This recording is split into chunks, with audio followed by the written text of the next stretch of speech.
Hello guys, welcome to my channel. तो आज हम पढ़ने वाले हैं क्लास 10th की फर्स्ट बुक का first chapter a triumph of surgery, जिसे लिखा है जेम्स हैरियट ने। ये कहानी मेनली 3 कैरेक्टर्स के अराउंड रिवॉल्व करती है। पहला mister James Herriot, second Mrs Pumphrey और थर्ड मिसेस पेम्फ्रे का डॉग ट्रिकी।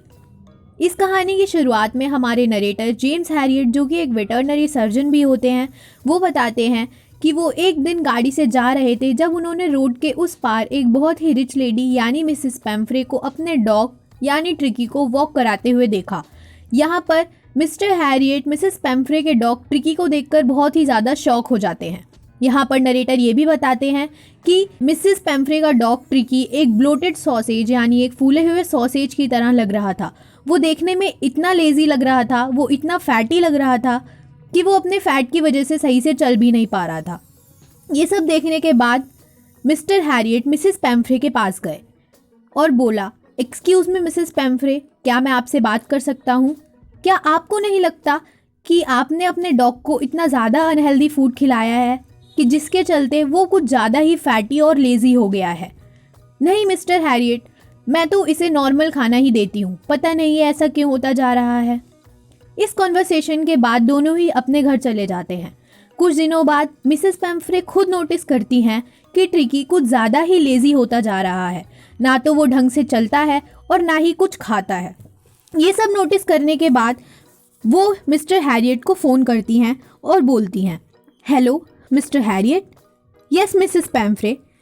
पता नहीं कुछ दिनों से ट्रिकी को क्या हो गया है, वो बहुत ही लेज़ी हो गया है।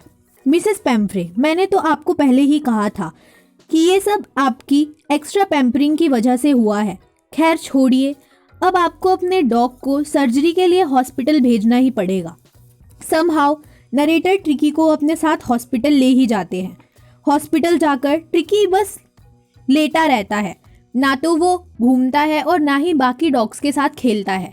यहाँ तक कि वो बेल बजने के बाद अपनी मील के लिए भी नहीं जाता। ट्रिकी की ये हालत देखकर मिस्टर हैरियट उसे काफ़ी दिनों तक सिर्फ वाटर थेरेपी पर ही रखते हैं।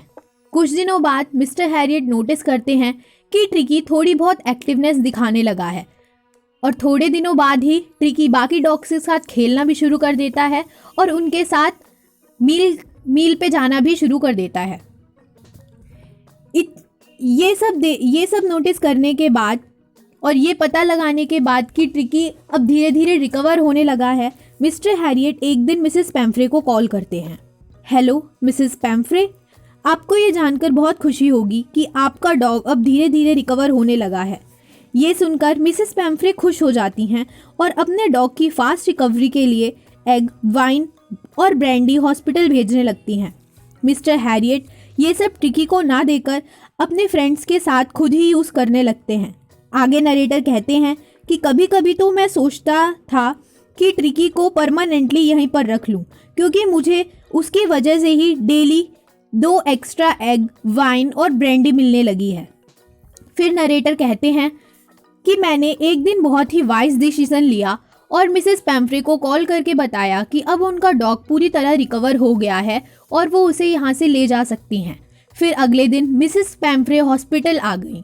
उन्हें देखकर ट्रिकी बहुत ही ज़्यादा खुश हुआ और दौड़कर उनकी कार में बैठ गया। मैं आपकी बहुत ही थैंकफुल हूँ, आपने सर्जरी की ट्रिकी को बिल्कुल नॉर्मल कर दिया। लेकिन मिसेस पेम्फ्रे को एंड तक ये नहीं पता लगता कि उनका डॉग एक्टिव एनवायरनमेंट और हेल्दी फूड की वजह से रिकवर हुआ है, ना कि किसी सर्जरी की वजह से।